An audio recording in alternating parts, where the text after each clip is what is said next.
찬송가 94장입니다.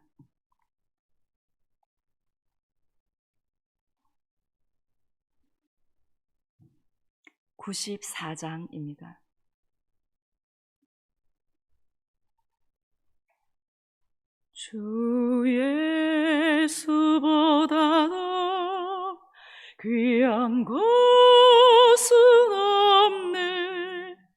이 세상 보기와 바꿀 수 없네.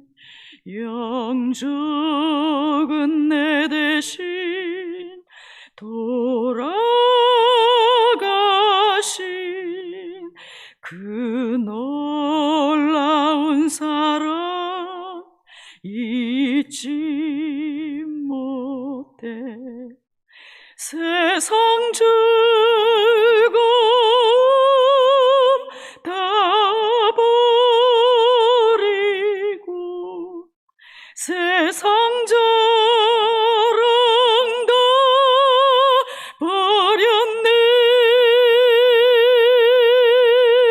주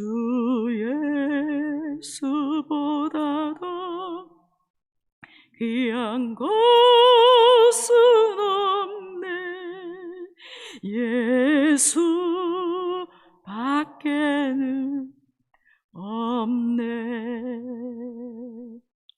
주 예수보다 더 귀한 것은 없네. 이 세상 명예와 바꿀 수 없네. 이전에 즐기던 세상 일도 주 사랑하는 마음 뺏지 못해. 세상 즐거움 다 버리고 세상 자랑 다 버렸네. 주 예수보다 더 귀한 것은 없네. 예수 밖에는 없네. 주 예수보다 더 귀한 것은 없네. 이 세상 행복과 바꿀 수 없네. 유혹과 핍박이 몰려와도 주 섬기는 내 맘 변치 않아. 세상 즐거움 다 버리고 세상 자랑 다 버렸네. 주 예수보다 더 귀한 것은 없네. 예수 밖에는 없네.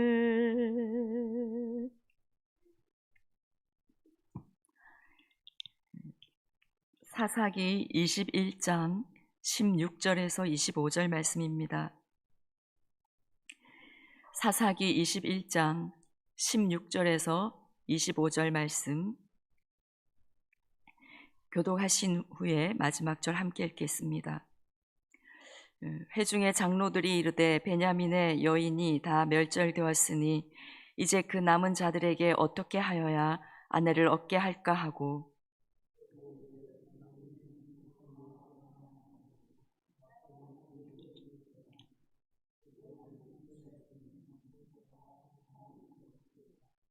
그러나 우리가 우리의 딸을 그들의 아내로 주지 못하리니 이는 이스라엘 자손이 맹세하여 이르기를 딸을 베냐민에게 아내로 주는 자는 저주를 받으리라 하였음이로다 하니라.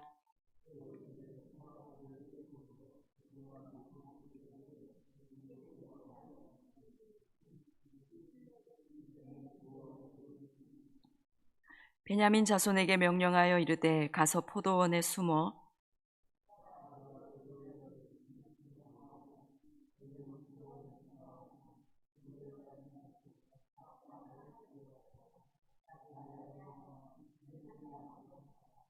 만일 그의 아버지나 형제가 와서 우리에게 시비하면 우리가 그에게 말하기를 청하건대 너희는 우리에게 은혜를 베풀어 그들을 우리에게 줄지니라. 이는 우리가 전쟁할 때에 각 사람을 위하여 그의 아내를 얻어주지 못하였고 너희가 자유로 그들에게 준 것이 아니니 너희에게 죄가 없을 것임이니라 하겠노라 하매.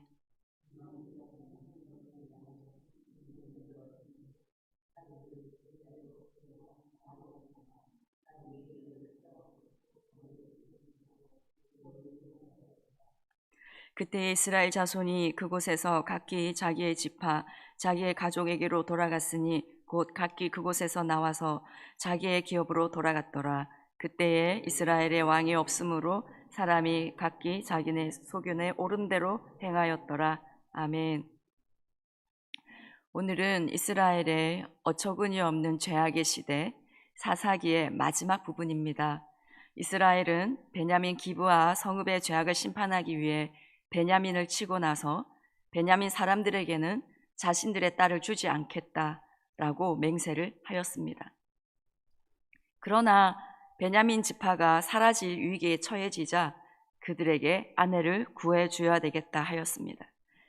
그런데 자신의 딸들은 아내로 주지 않기로 맹세를 하였으니 그 맹세를 지키려고 이스라엘은 미스바 청회에 참석하지 않고 베냐민과의 전쟁에 참여하지 않았던 동족 야베스 길앗을 진멸하고 처녀 400명만을 살려서 그 처녀들을 베냐민 자손에게 주었습니다.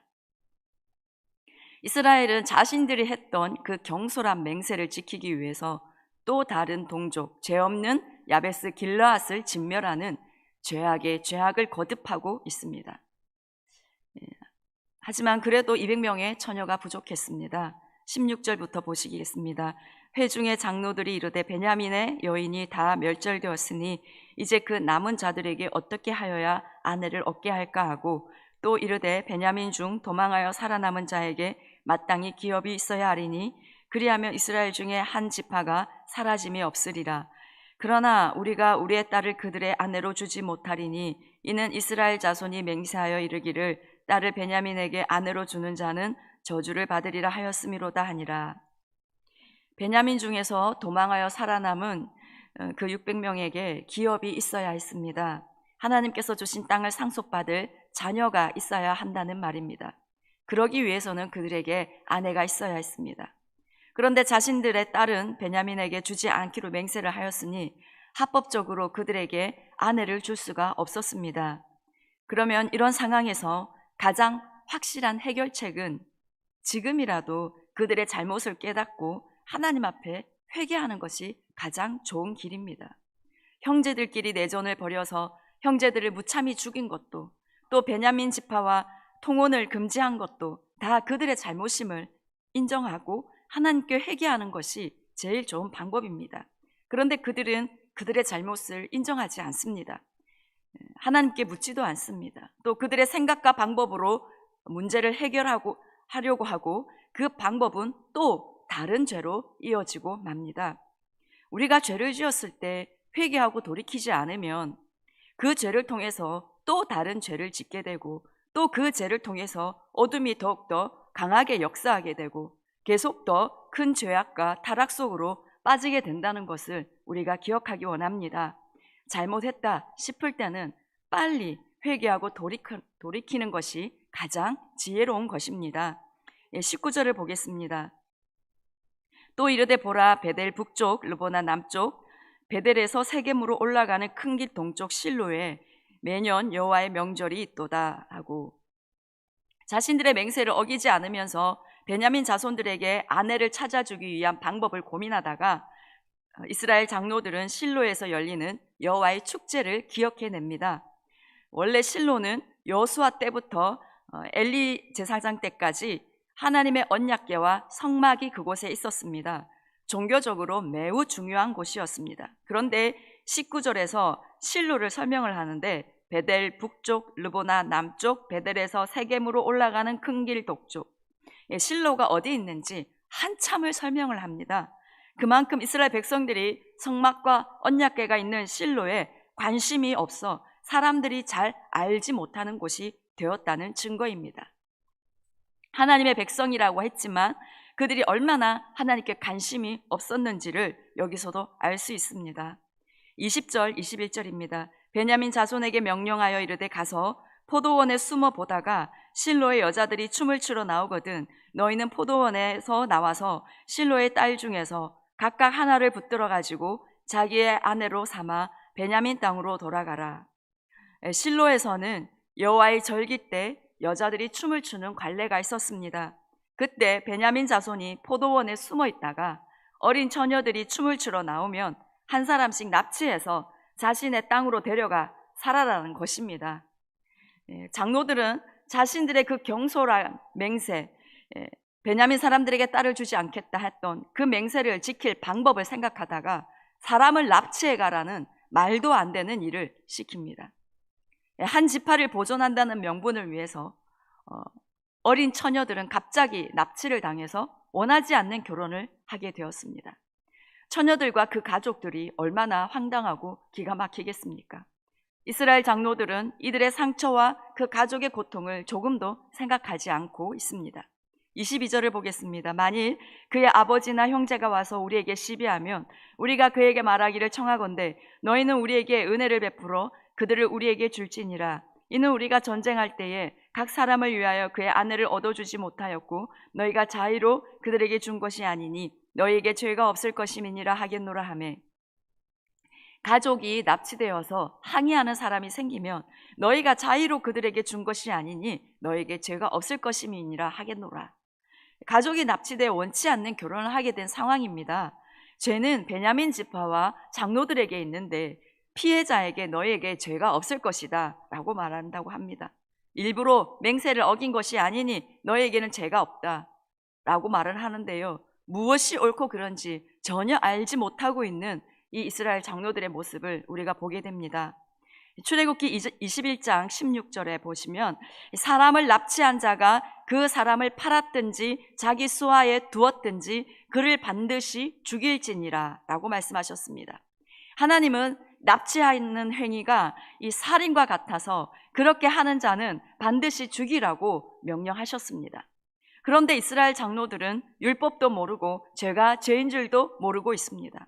율법에 맞지도 않는 맹세를 지키기 위해서 율법에서 명백하게 금지했던 그것을 죄책감도 없이 죄인 줄도 모르고 행하는 것이 바로 사사시대 사람들의 영적 현실이었습니다.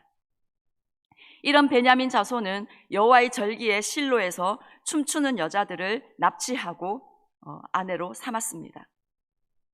24절입니다. 그때에 이스라엘 자손이 그곳에서 각기 자기의 지파, 자기의 가족에게로 돌아갔으니 곧 각기 그곳에서 나와서 자기의 기업으로 돌아갔더라. 이스라엘 사람들은 베냐민 자손의 이 문제를 편법으로 처리하고 나서 이제 해결되었다라는 듯이 편안하게 집으로 돌아갔습니다.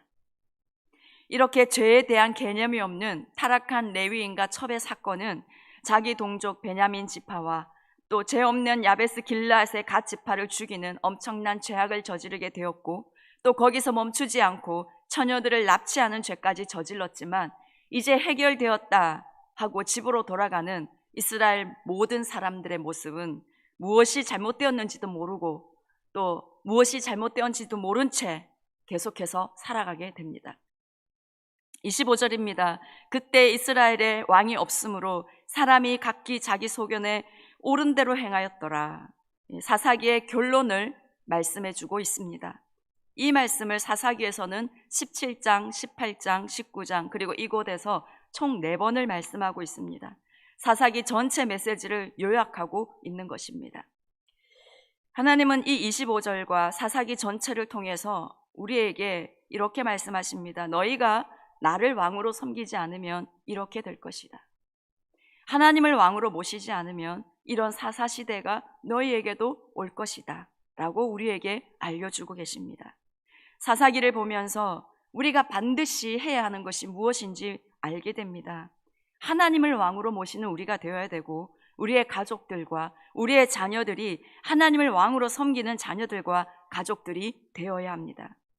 우리 다음 세대를 내가 왕이 되어 살아가는 세대가 아니라 하나님을 왕으로 섬기는 다음 세대로 우리가 세워가야 합니다.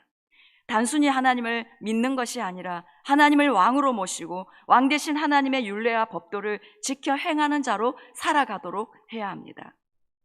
이미 이 나라는 가나안 땅과 다름이 없습니다. 미디어들을 통해서 동성애는 이미 우리 다음 세대에게 친근해졌습니다.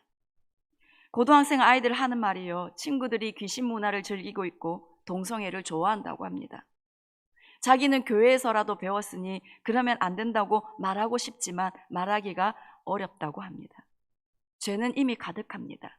이미 사람들은 죄가 죄인 줄 모르고 살아가고 있습니다. 교회에 다녀도 어른 아이 할 것 없이 죄를 구분하지 못하고 죄 가운데 살아가고 있는 사람들이 많이 있습니다. 요즘 고등학교 한 학급에 교회 다니는 아이 손들으라면 1명 정도 됩니다. 이런 세상 속에서 우리 다음 세대가 하나님의 거룩하고 존귀한 자녀로 살아간다는 것은 정말 쉽지 않습니다. 어떻게 해야 될까요? 저들에게 우리는 말씀을 가르쳐야 됩니다. 사사기 시대를 보면서 저들이 자기 소견에 옳은 대로 우상 숭배를 하고 돈을 쫓아가고 살인과 납치, 그런 것들을 아무렇지도 않게 하는 것은 하나님을 모르고 말씀을 모르기 때문이었습니다. 사사기 2장 10절에서 이렇게 말씀하셨습니다. 그 후에 일어난 다른 세대는 여호와를 알지 못하며 여호와께서 이스라엘을 위하여 행하신 일도 알지 못하였더라. 이스라엘이 여호수아 사후에 너무나 잘못한 것이 있었습니다. 바로 다음 세대에게 하나님을 알도록 애쓰지 않은 것, 율법을 가르치지 않은 것입니다. 그래서 여호와를 알지 못하고 하나님께서 이스라엘을 위해 행하신 일도 알지 못하는 다른 세대가 된 것입니다. 지금 다음 세대가 다른 세대가 되지 않기 위해서는 우리는 말씀을 가르쳐야 됩니다.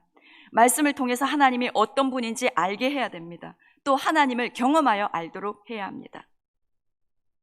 여러분의 자녀들과 손주들이 매일 말씀을 읽고 묵상하도록, 온 가족이 그렇게 하도록 어릴 때부터 훈련할 수 있도록 도와주시기를 바랍니다. 이시은 전도사님이 그러시더라고요. 자녀들이 매일 아침에 큐티를 하다가 하루를 안 했는데 그날 아이들이 다르더라고 합니다. 말씀을 묵상하고 시작하는 하루와 그렇지 않은 하루가 그렇게 표가 나는데, 말씀을 모르고 죄악의 홍수 속에서 매일 살아간다면 우리 아이들의 영혼을 어떻게 지켜내겠습니까? 지금 학교에서는 학교의 그런 제도 아래에서 교육을 받게 되면 반성경적인 가치관이 우리 아이들에게 반드시 자리 잡게 되어 있습니다. 지금 시스템은 인본주의적인 가치관이 우리 아이들에게 자리 잡게 되어 있습니다. 그래서 많은 깨어있는 부모들은 대안학교를 보내거나 홈스쿨링 하고 있습니다. 그렇지 않으면 아이들의 영혼을 지켜내기가 어려울 정도이기 때문입니다. 우리가 지금 우리 다음 세대들이 하나님을 경험하여 알도록, 하나님의 말씀을 알도록 쉬지 않고 계속해서 기도해 주시는 우리가 되기를 원합니다. 우리 성도님들이 아픈 마음으로 다음 세대를 위해 기도하심을 알고 있습니다. 지금도 그 기도 때문에 다음 세대가 버티고 있습니다. 계속해서 간절히 기도하실 때에 더 많은 우리 아이들이 하나님을 경험하여 알게 될 것입니다. 요즘 사사기 말씀을 묵상하면서 저 같은 다음 세대 사역자의 역할들이 얼마나 막중한지를 깨닫게 됩니다. 우리 다음 세대를 하나님을 알고 하나님을 왕으로 모시는 그런 세대로 일으키지 않으면 이 사사기의 모습이 우리 아이들에게 일어날 것이라는 그런 경고를 하나님께 듣고 있는 것 같습니다. 막중한 책임이 있는 우리 교육부서 담당 사역자들과 또 교사들을 위해서 간절한 중보를 부탁을 드립니다. 저희를 통해서 악하고 패역한 이 세대 속에서도 거룩한 세대들이 세워지고 사무엘과 다니엘과 다윗과 같은 그런 하나님의 존귀한 사람들이 세워져서 이 땅에 하나님의 구원의 통로들이 될 수 있도록 기도해 주시기를 부탁을 드립니다. 기도하겠습니다. 하나님 아버지, 사사기를 통해서 하나님을 왕으로 모시지 않을 때 어떠한 세상이 되는지 우리에게 가르쳐 주심에 감사를 드립니다. 하나님 아버지, 우리 효성의 모든 가족들이 오직 하나님만을 왕으로 섬기며 말씀에 순종하는 자가 되어서 왕 대신 하나님의 통치, 그 하나님의 나라를 삶의 모든 영역에서 누릴 수 있도록 주님 도와주시옵소서. 하나님 아버지, 특별히 간절히 원하는 것은 우리 다음 세대가 다른 세대가 되지 않게 주님 도와주시옵소서. 하나님 아버지, 말씀을 아는 세대가 되게 해주시고 여호와 하나님을 경험하여 아는 세대가 주님 되게 도와주시옵소서. 하나님, 저들에게 찾아가 주시옵소서. 저들을 만나 주시옵소서. 말씀을 읽고 묵상할 때 열어 주시옵소서. 하나님, 그리하여 그들 속에 있던 모든 인본주의적인 가치관과 반성경적인 가치관들이 다 떠나가고 오직 하나님의 다스림이 그들 가운데 있게 하여 주시옵기를 원합니다. 하나님 아버지, 주님, 저들이 더욱더 하나님을 찾는 세대가 되게 해주십시오. 하나님을 갈망하고 하나님을 간절히 찾는 세대가 되게 하여 주십시오. 말씀을 통해서 성경적인 가치관들이 저들에게 자리 잡게 하여 주시옵소서. 죄를 죄로 알게 하여 주십시오. 죄와 싸워 승리하는 거룩하고 강한 용사가 되게 하여 주시옵소서.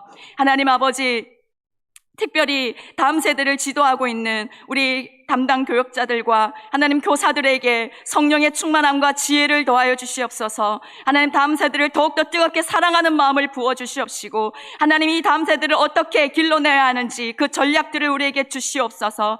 그리하여서 하나님 아버지, 우리에게 맡겨주신 너무나 귀한 생명들을 잘 길러낼 수 있도록 주여 도와주시옵소서.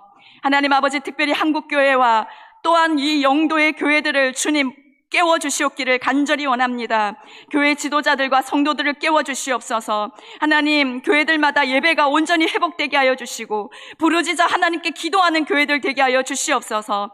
그리하여서 이 땅의 우상의 단들이 완전히 무너지고 어둠의 영향력들이 떠나가고 하나님의 나라가 이 땅 가운데, 우리 영도 땅 가운데 누려지게 주님 도와주시옵소서. 이 모든 말씀 우리 주 예수님의 이름으로 기도드립니다. 아멘. 하늘에 계신 우리 아버지, 아버지의 이름을 거룩하게 하시며 아버지의 나라가 오게 하시며 아버지의 뜻이 하늘에서와 같이 땅에서도 이루어지게 하소서. 오늘 우리에게 일용할 양식을 주시고 우리가 우리에게 잘못한 사람을 용서하여 준 것 같이 우리 죄를 용서하여 주시고 우리를 시험에 빠지지 않게 하시고 악에서 구하소서. 나라와 권능과 영광이 영원히 아버지의 것입니다. 아멘.